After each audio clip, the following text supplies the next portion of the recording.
Om Namah Shri Yatirajaya Vivekananda Shuraye Satchit Sukhaswarupaya Swami Tapaharine Paratatve Sada Dino Ramakrishna Samagnya Yo Dharmastapanarato Viresham Tam Namamyaham.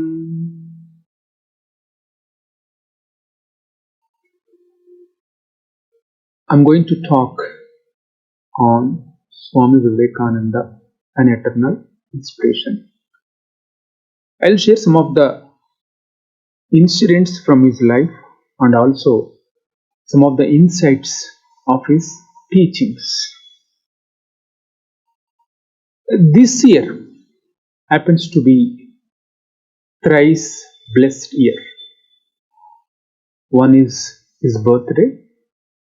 According to English calendar, the January 12th, we have already celebrated. But Tithi falls on 25th of this month, 25th of January. So one is his birthday. And the second one is 125th year of his historic return from Chicago after an address in the World Parliament of Religions. And the third one is 125th year of Ramakrishna Mutt, Chennai, in the service of humanity. Because our subject is Swami Vivekananda, an eternal inspiration. Is it ever possible a man can give inspiration eternally? Certainly not. But why is so different with Swami Vivekananda? He is a universal teacher. He has come to teach India. He has come to teach the world. When we look at some of the incidents in his life, that reveals that he is a universal teacher. We know that he was one among Saptarishis, the seven sages. In order to help divine mission, in order to help Bhagavan Sri Ramakrishna's mission, he was brought to this land. He was a Dhyana Siddha. There are innumerable number of incidents in his life that even when he was a child, he used to forget the world and get into the trance. And when he was in the West, as well as when he was in India also, so many times he got the Nirvikalpa Samadhi. Sri Ramakrishna used to say that spiritual aspirants must be careful with the Maya, bewitching Maya, which takes them away from the path of spirituality. But for Swami Vivekananda, he used to say, Mahamaya stands always 10 feet away from him. That was his blazing purity. Later on, Swami Vivekananda said to one of his disciples, when I stand on the platform to deliver a talk, a power came over me as though by one word I could carry the whole audience of thousands across Maya and make them break the prison of I and mine. When he used to travel the tram car in Calcutta, if he happens to see the beggar, immediately he would give away whatever he has in his pocket and walk back to Belur Math, maybe 6 kilometers. Sri Ramakrishna Paramahamsa prophesied his chief disciple's advent is to teach the world. Later, when he asked for his liberation, his own liberation, Sri Ramakrishna scolded him and said, "You have come to teach the world, and now you are asking for his own liberation. You should be like a big banyan tree. You need to give a shelter to thousands of people." And at the same time, Sri Ramakrishna also said, rather he warned that no one will ever be able to understand Narendra, that means Vivekananda, fully. Probably the power that is in him was the history of Indian spirituality, the condensed spiritual experiences of all the spiritual aspirants. That is why he inspires the people across the globe eternally. Why I am saying the eternally, the eternal word can be phrased from his birth to a few hundred years. So he said, my message will impact on the society for 1500 years. When he returned to the West, when he returned from the West, after addressing in the World Parliament of Religion, he stayed in Swami Vivekananda house, which is located in Triplicane, stayed for 9 days and gave soul-stirring messages, soul-stirring lectures, and inspired many people. How he was welcomed in Tamil Nadu is really amazing. What a great devotion, what an enthusiasm they received Swami Vivekananda. I can say that it is na bhuto na bhavishyati. People used to prostrate,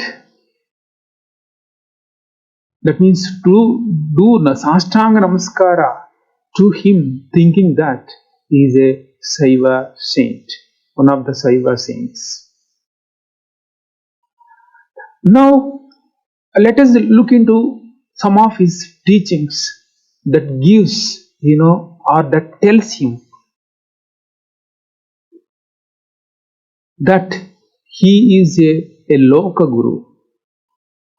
That means he is a universal teacher who inspires the people eternally.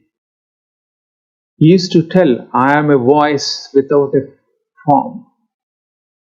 He may not be physically with us, but his voice inspires us eternally. When he was traveling in the length and the breadth of the country,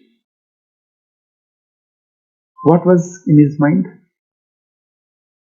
How to awaken the people of the masses, how to bring them from the poverty, how to remind them the spirituality is the backbone of the nation. For him, his nationalism was not a narrow or cheap. He not only loved his country, he wanted to make it lovable. He ceaselessly sought to remedy the shortcomings of the Indian nation. Though India was always a punya bhumi to him. Who else will think other than Lokaguru about the country and the country alone? When he sat on the Kanyakumari rock, what we see now is a monument, he did not meditate for his own realization. His object of meditation was India. He meditated on India and he visualized the glorious future of the India. Since he is a universal teacher, wherever he went, he was accepted. He is a Narendra. His pre-monastic name was Narendra. That means king among men. He is also Yatiraja. He chanted a prayer, Namashri Yatirajaya. Yatiraja means king among sannyasis, ytis. Before coming to the West, he said to one of his brother disciples, the whole parliament of religion is pointing to his body, is meant for me. After reaching, when he was not having credentials to speak in the world parliament of religion, somebody told we should approach Professor John Henry Wright. After approaching Professor Wright remarked, after conversing with him 5 to 10 minutes, he understood what Swami Vivekananda was, and he said, to ask you, Swami, for credentials is asking sun to state his right to shine. That was his attractive power. After his first talk in the World Parliament of Religion, we know that just he captured the audience just by pronouncing few words, sisters and brothers of America. And that attracted him the whole audience. They gave the standing ovation.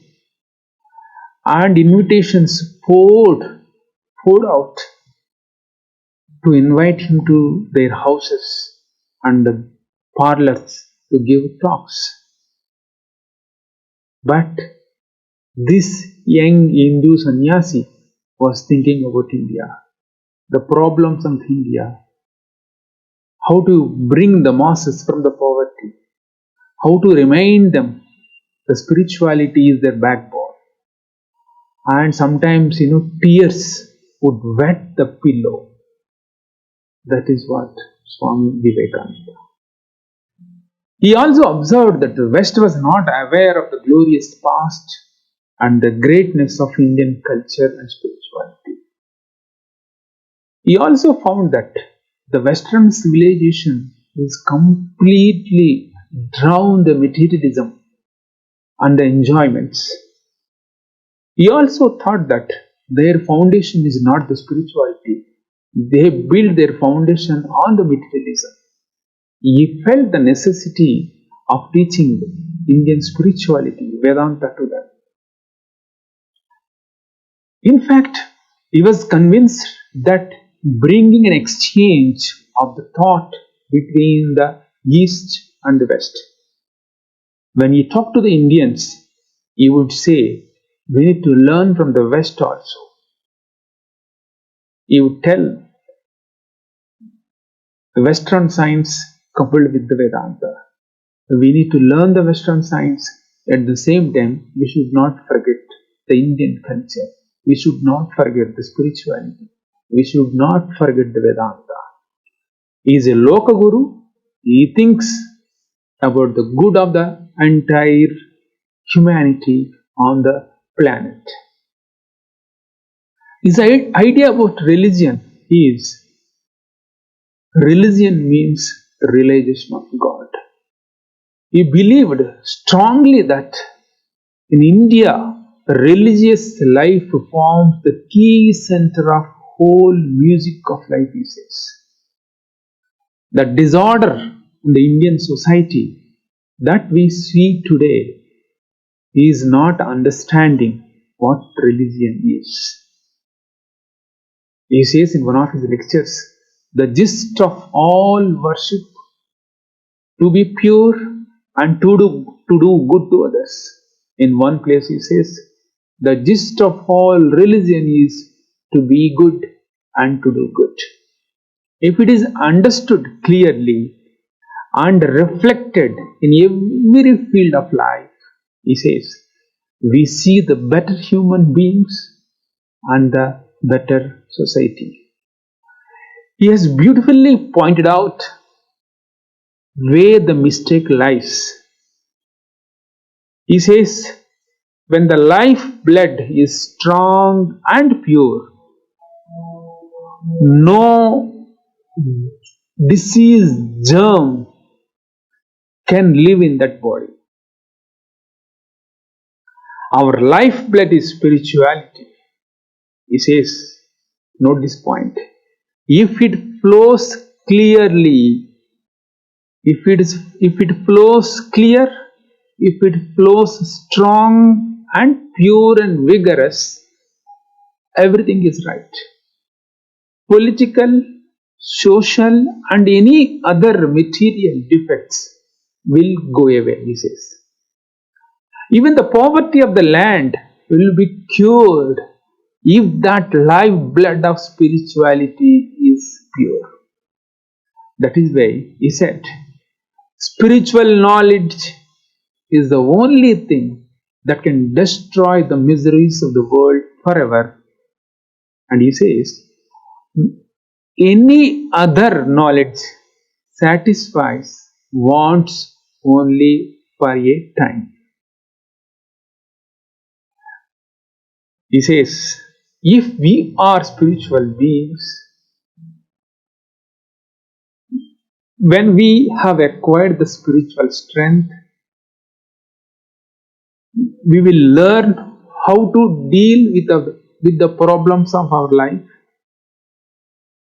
We learn how to strike the balance between the pairs of opposites. That is what we see in our lives in every day. And we will be able to help the fellow human beings. We will be able to live happily with our family members with peace and happiness. Then only we can call ourselves spiritual beings. That's what Swamiji said. If it flows clearly, that means if you understand what spirituality is. If he says, if you are really spiritual being, everything is set right. Whole society functions well. That is how Swami Vivekananda brings a new equation, a new light to the spirituality. Spirituality doesn't mean you are good and well behaved in front of the divine, in front of the God. Experiencing the same God resides in all human beings. Respect them, love them, and help them. That is how the individual transformation takes place. The transformation of individual character is the most effective means of bringing about peace in the world. Swami Vivekananda's other contribution to the world is practical Vedanta. We all read the Vedanta, but to make it practical is what is important. Swami Vivekananda says, man thinks that he or she is a limited human being, but he says, we are not that. We are not limited human beings. Our essential nature is divine. That is why Swami Vivekananda used to say, each soul is potentially divine. Limited being means I am so and so, I am rich, I am poor. So he says, the so and so, rich, poor, with all these things, if you remove, what remains is I. That I is your real nature. Your real nature, basically you are divine. He says, when we understand deeply this concept, that identification with this limited body goes. When he was addressing in the West, he used to say, you are not the body.